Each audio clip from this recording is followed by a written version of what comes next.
Good day girls. Today's topic is tissues या उत्तक। उत्तक किसे कहते हैं?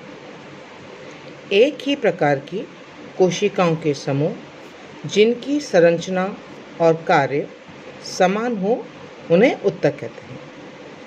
उत्तक की कोशिकाएं आपस में कोलेजन नामक पदार्थ जो कि प्रोटीन प्रकृति का होता है से जुड़ी हुई होती है। उत्तक की कोशिकाओं के बीच में पाया जाने वाला तरल उत्तक द्रव्य कहलाता है। उत्तकों को उनके कार्य के अनुसार मुख्यतः 5 भागों में बांटा गया है। सबसे पहला है इसमें आच्छादक या उपकला उत्तक, इसको हम कहते हैं एपिथेलियल टिश्यू। जैसे आपको नाम से पता चल रहा है कि पूरे उसके ऊपर जो फैला हुआ रहता है चपटी सतह के रूप में, उपकला उत्तक के रूप में, इसको हम कहते हैं एपिथेलियल टिश्यू या आच्छादक या उपकला उत्तक। दूसरा प्रकार है इसमें संयोजक उत्तक, जिसको हम कनेक्टिव टिश्यू भी कहते हैं। थर्ड टाइप है इसमें पेशीय उत्तक, जिसको हम मस्क्यूलर टिश्यू कहते हैं। नेक्स्ट वन इज तंत्रिका उत्तक या nervous tissue and last one is अस्थि उत्तक या बोन टिश्यू। जो अस्थि उत्तक है वो भी कहने को तो संयोजक उत्तक का ही एक प्रकार है, लेकिन इसमें क्योंकि संरचना के अनुसार इसको हम अलग से भी हम इसको अपने विषय में लेते हैं। जो इसमें सबसे पहला प्रकार का टिश्यू है आच्छादक या उपकला उत्तक, उसका जो विस्तृत वर्णन है वो इस प्रकार से रहेगा। जैसा कि नाम से ही स्पष्ट है, ये उत्तक आवरण या झिल्ली का कार्य या निर्माण करता है। ये शरीर के सभी बाहरी और भीतरी अंगों, पाचन संस्थान, श्वसन प्रणाली, जननांग, रक्त वाहिनियों आदि को ढके रहता है। इसका मुख्य कार्य पदार्थों का स्त्रवण करना और शरीर के विभिन्न अवयवों की रक्षा करना है। साथ ही शरीर के विभिन्न अवयवों को झिल्ली या आवरण के रूप में ढके रहने के कारण बाह्य जगत जैसे खाई गई वस्तुओं या अन्य प्रकार से शरीर में प्रवेश करने वाले पदार्थों की को प्रत्यक्ष संपर्क में नहीं आने देना, यानी ये रक्षात्मक कार्य करता है। मुंह से लेकर गुदा मार्ग तक पाचन प्रणाली की भीतरी दीवार इसी उपकला उत्तक से ढकी रहती है। आच्छादक उत्तक की कोशिकाओं की एक सबसे बड़ी विशेषता यह है कि वे एक दूसरे से आपस में इस प्रकार से सटे रहते हैं कि उनके बीच में कोई रिक्त स्थान नहीं रहता। इन उत्तकों में रक्त वाहिनियों का अभाव होता है और इनका पोषण लसिका द्वारा होता है। आच्छादक उत्तक अपने आप में क्योंकि बहुत विस्तृत यह है उत्तक है, इसमें बहुत सारे प्रकार के उत्तक इसके अंदर पाए जाते हैं जो कि उनके कार्य और गुणों के अनुसार उनको वापस उनका वर्गीकरण किया गया है।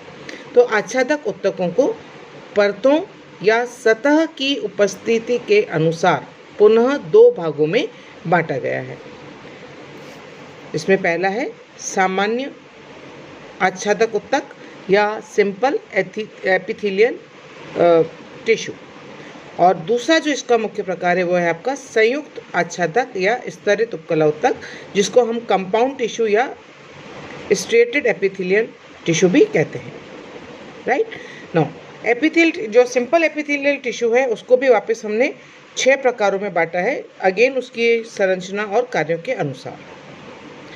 जैसे सिंपल या सामान्य उपकला उत्तक जो है उनके जो प्रकार हैं वो हैं शल्की या स्क्वेमस, दूसरा है स्तंभाकार या कॉल्यूमिनर, तीसरा है घनाकार या क्यूबिकल, चौथा है इसमें रोमक या सीलिएटेड उपकला उत्तक, चौथा है इसमें ग्रंथिल यानी ग्लैंडुलर उपकला उत्तक, और लास्ट वन है इसमें संवेदी या सेंसरी उपकला उत्तक। इसी प्रकार से सिंपल के अतिरिक्त जो दूसरा प्रकार है वो है कंपाउंड का या संयुक्त आच्छादक उत्तक का। वो उसके जो 3 प्रकार हैं वो है स्तरित यानी स्ट्रेटिफाइड कंपाउंड उत्तक, या कूट स्तरीय या सूडो स्ट्रेटिफाइड कंपाउंड उत्तक, और तीसरा है अंतर्वर्ती या परिवर्ती कंपाउंड उत्तक। अब हम सभी का विस्तृत वर्णन लेंगे। आपके जो कोर्स में सिर्फ इस अब आच्छादक उत्तक का ही विस्तृत वर्णन है। तो हम आच्छादक उत्तक के जितने भी प्रकार है, चाहे वो सामान्य हो चाहे कंपाउंड हो, उसका हम विस्तृत अध्ययन करेंगे। तो सबसे पहला जो सामान्य आच्छादक उत्तक या सामान्य उपकला उत्तक है, इस उपकला उत्तक की कोशिकाएं एक ही परत में व्यवस्थित होती है, यानी इसमें सिंगल लेयर्ड होता है। इनकी कोशिकाओं में अष्टकोण या षटकोण जैसी कोशिकाएं होती है और जो एक दूसरे से अच्छी तरह से सटी रहती है। गाल के अंदर की झिल्ली, फुफ्फुस के वायुकोश और त्वचा इसी प्रकार के उत्तक से बने होते हैं। सामान्य उपकला के जो प्रकार हैं वो इस प्रकार से हैं। सबसे पहला है इसमें आपका शल्की उपकला उत्तक। जैसा कि नाम से आपको पता चल रहा है, स्क्वेमस एपिथेलियल टिश्यू। इसे पेवमेंट उपकला उत्तक भी कहते हैं। पेवमेंट यानी जो फुटपाथ होता है, और फुटपाथ पे आपने देखा होगा सीमेंट के जो ब्रिक्स लगे हुए होते हैं वो षटकोण या अष्टकोण के आकार के होते हैं और वो बिल्कुल आपस में सटे होते हैं, जिनके बीच में कोई भी गैप नहीं रहता है। तो क्योंकि ये नाम से स्पष्ट है कि इसकी कोशिकाएं सूक्ष्म, चौड़ी, चपटी और फर्श जैसी होती है। इसका मुख्य कार्य रक्षा करना है।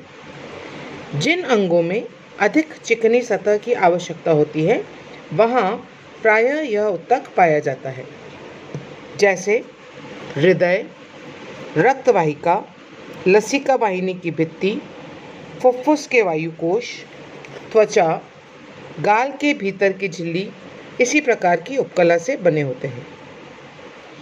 इन अंगों को ढकने वाली उपकला को प्रायः अंतःकला कहा जाता है। Right. The next one is स्तंभाकार सामान्य उपकला उत्तक या कॉल्यूमिनर सिंपल एपिथेलियल टिश्यू। जैसा कि नाम से स्पष्ट है, इसकी कोशिकाएं स्तंभाकार होती है और एक दूसरे से सटी रहती है। ये कोशिकाओं की सिर्फ एक परत की बनी होती है। इन कोशिकाओं की लंबाई चौड़ाई से अधिक होती है, यानी कॉलम या खंबे के आकार की होती है। यह अधिकांशतः ग्रंथियों की नलियों, पित्ताशय, पाचन पथ का अधिकांश भाग और जनन मूत्र तंत्र के कुछ भाग, आमाशय की भीतरी दीवार आदि को बनाती है। इसका मुख्य कार्य आवश्यक पदार्थों का स्त्रवण और अवशोषण करना है। इसकी एक विशेषता यह भी है कि इनकी कोशिकाएं जो होती है उनका केंद्रक जो है वो नीचे की ओर होता है। जो थर्ड टाइप है वो है आपकी घनाकार, यानी घन के आकार की, क्यूबॉइडल शेप की, इसलिए ये कहलाती है घनाकार सामान्य उपकला उत्तक या क्यूबॉइडल सिंपल एपिथेलियल टिश्यू।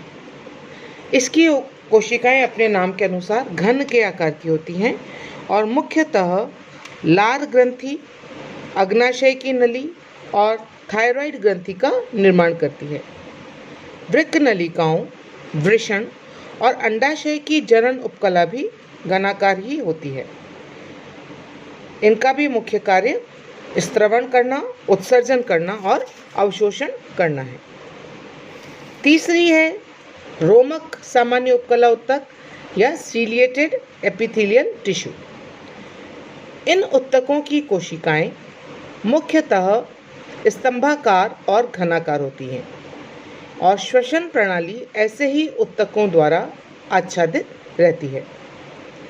इनकी कोशिकाओं के चौड़े चपटे मुंह पर अत्यंत सूक्ष्म रोम जैसे उभार होते हैं, जिन्हें रोमिका कहते हैं, और इसी के अनुसार इसका जो नाम है वो रोमक उपकला उत्तक पड़ा है।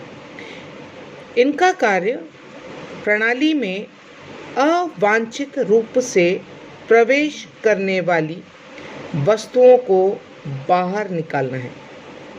श्वास नली के अतिरिक्त अंडवाहिनी, मूत्रवाहिनी और मुख गुहिका का भीतरी भाग इन्हीं उत्तकों से बनता है।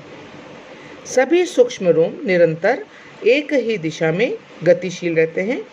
यह दिशा अंग के बाह्य छोर या मुख की ओर होती है, ताकि ये जो भी अवांछित पदार्थ हैं उनको बाहर की ओर धकेल सके। जिसका नेक्स्ट टाइप है वो है आपकी ग्रंथिल उपकला उत्तक, ग्रंथिल सामान्य उपकला उत्तक या ग्लैंडुलर सिंपल एपिथेलियल टिश्यू। इन कोशिकाओं की बनावट भी स्तंभाकार या घनाकार होती है। इनसे एक विशेष प्रकार का स्राव निकलता है और शरीर के विशिष्ट अंगों में पहुंचता है। लार ग्रंथियां और पाचन प्रणाली की कुछ ग्रंथियां भी इसी प्रकार की कोशिकाओं की बनी होती है। द लास्ट वन इज संवेदी उपकला उत्तक या सेंसरी एपिथेलियल टिश्यू।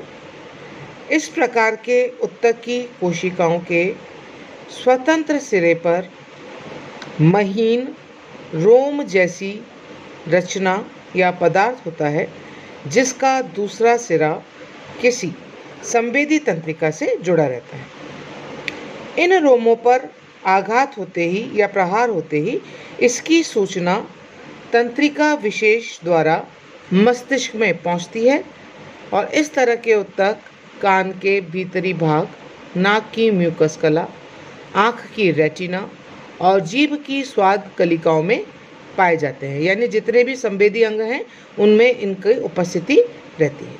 तो ये आपके थे 6 प्रकार के सामान्य उपकला उत्तक।